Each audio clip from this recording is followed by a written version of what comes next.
Prometheus Unbound, the persona are Prometheus, Demogorgon, Jupiter, the Earth, Ocean, Apollo, Mercury, Oceanidus, Asia, Panthea, and Ion, Hercules, the phantasm of Jupiter, the spirit of the Earth, the spirit of the Moon, spirit of the hours, spirits, echoes, fauns, and furies.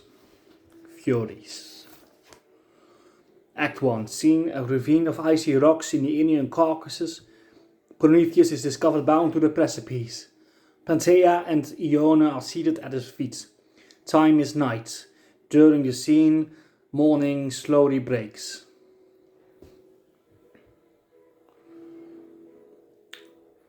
Monarch of gods and demons, and all spirits, but one who throng those bright and rolling worlds which thou and I alone of living things behold, with sleepless eyes to regard this earth made multitudinous with thy slaves, whom thou requitest for knee worship and prayer and praise and toil and hecatombs of broken hearts, with fear and self-contempt and barren hope. Whilst me, who am thy foe, eyeless in hate, as thou mayst reign and triumph to thy scorn over mine own misery and thy feigned revenge. 3,000 years of sleep, unsheltered hours and moments are ye, divided by the keen pangs till they seemed eons. Torture, solitude, scorn and despair, I have made these mine empire more glorious far than that which thou surveyest from thine unenvied throne, almighty puny God. Almighty, had I not deigned to share the shame of thine ill tyranny, and hung not here, nailed to this wall of eagle baffling mountain, black, wintry, deaf, unmeasured, without herb, insect, nor beast, nor shape, nor sound of life, is me. Alas, pain, pain, pain forever, no change, no pause,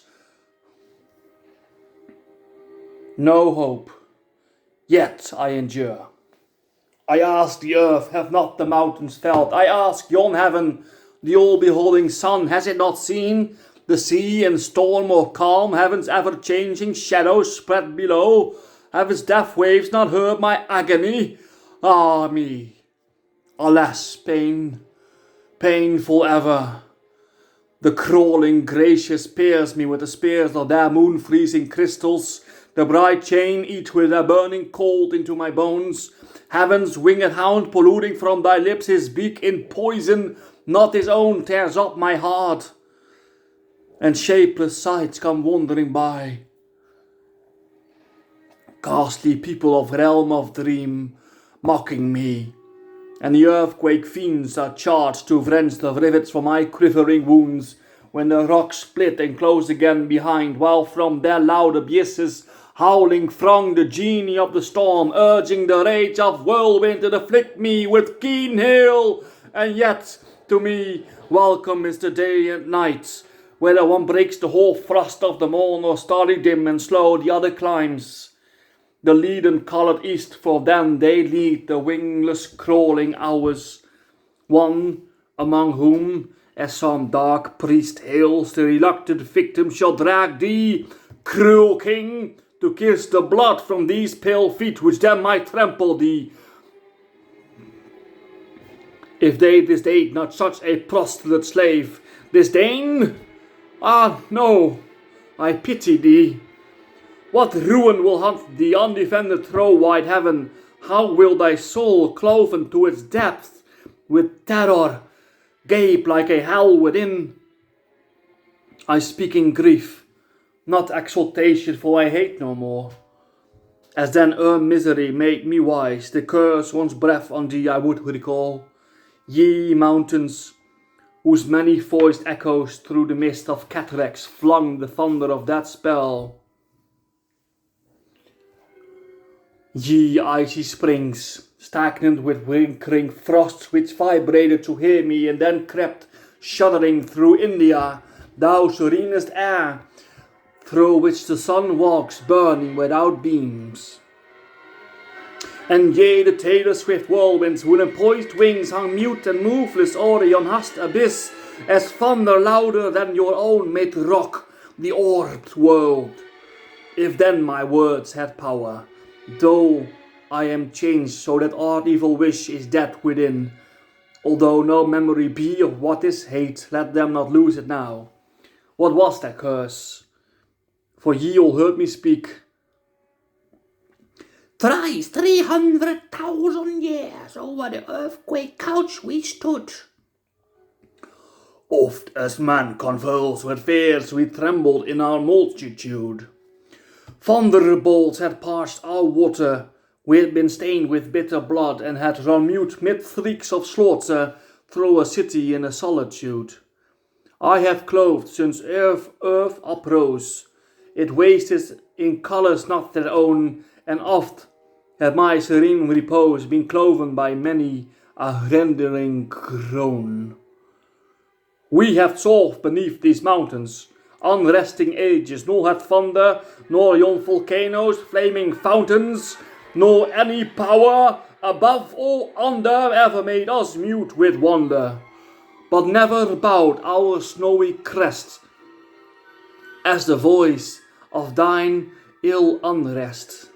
Never such a sound before to the Indian waves we bore. A pilot asleep in the howling sea leaped up from the deck in agony and heard and cried, "Oh, woe is me!" and died as mad as the wild waves be. By such dread words from earth to heaven my still realm was never riven. When its wound was closed there stood darkness over the day like blood. And we shrank back for dreams of ruin to frozen caves, our flight pursuing, made us keep silence thus and thus, though silence is a hell to us. The tongueless caverns of the craggy hills cried misery, then the hollow heaven replied misery, and the ocean's purple waves climbing the land howled to the lashing winds, and the pale nations heard it misery. I hear a sound of voices, not the voice which I gave forth. Mother, thy sons and thou scorn him, without whose all-enduring will beneath the fierce omnipotence of Jove, both they and thou had vanished like thin mist unrolled on morning winds. Know ye not me, the Titan? He who made his agony the barrier to your all else all-conquering foe. O rock in bottomed lawns and snow-fed streams,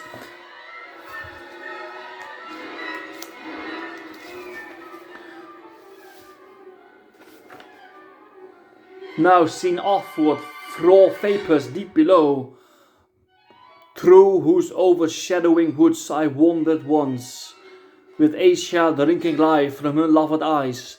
Why scorns the spirit which informs ye now to commune with me? Me alone, who checked as one who checks a fiend drawn charioteer, the falsehood and the force of him who reigns supreme, and with the groans of pining slaves fills your dim glens and liquid wildernesses. Why answer ye not still, brethren? They dare not.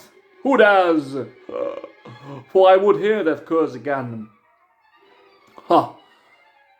What an awful whisper rises up. This scarce-like sound, it tingles through the frame as lightning tingles, hovering ere it strike. Speak, spirit! From thine inorganic voice I only know that thou art moving near, and love, how cursed I him.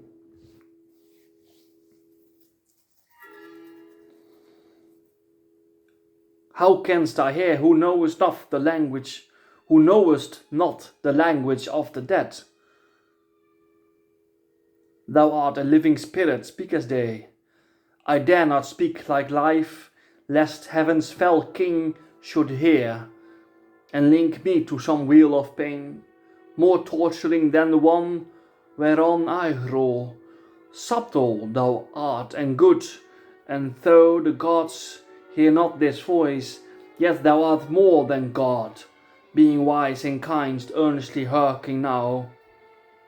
Obscurely through my brain like shadows dim sweep awful thoughts rapid and thick.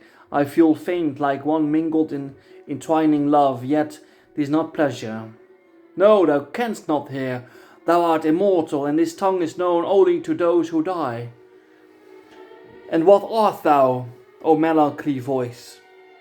I am the earth, thy mother, see within whose stony veins to the last fibre of the loftiest tree, whose thin leaves trembled in the frozen air, joy ran as blood within a living frame.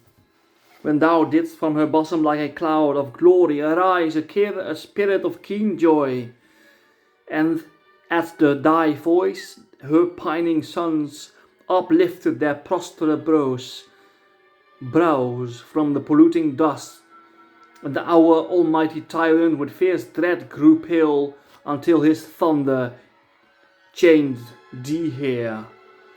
Then see those million worlds which burn and roll around us. Their inhabitants beheld my sphered light wane in wide heaven. The sea was lifted by strange tempests, and new fire from earthquake rifted mountains of bright snow shook its portionless hair beneath heaven's frown. Lightning and indignation vexed the plains. Blue thistles bloomed in cities. Foodless toads within voluptuous chambers panting crawled.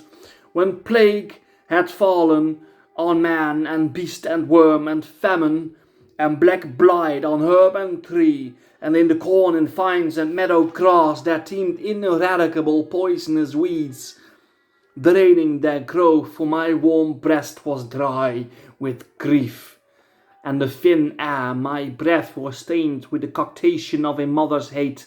Breath on her child's destroyer, I heard thy curse, thee which, if thou rememberest not, yet my innumerable seas and streams, mountains and caves and winds and yon wide air, and the inarticulate people of the dead, preserve a treasured spell. We meditate in secret joy, and hope those dreadful words, but dare not speak them.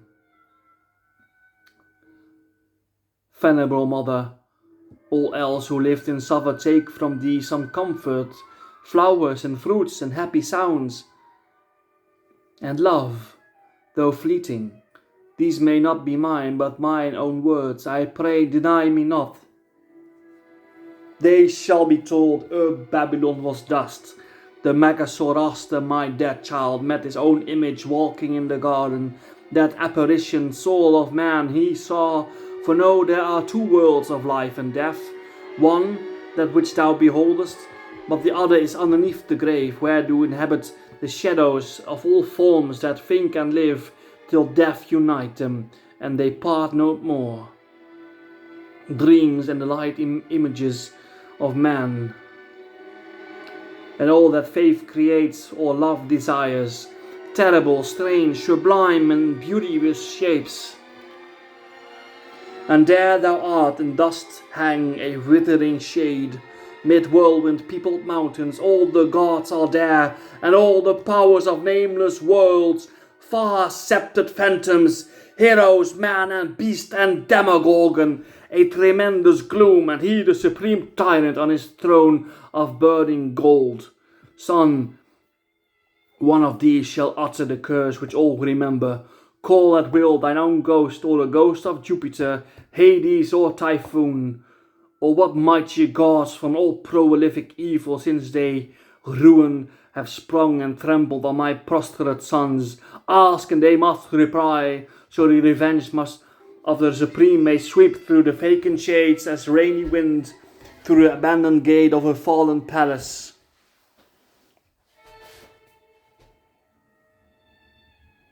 Mother, let not aught of that which may be evil pass again my lips. Of those, or aught resembling me, phantasm of Jupiter, arise, appear.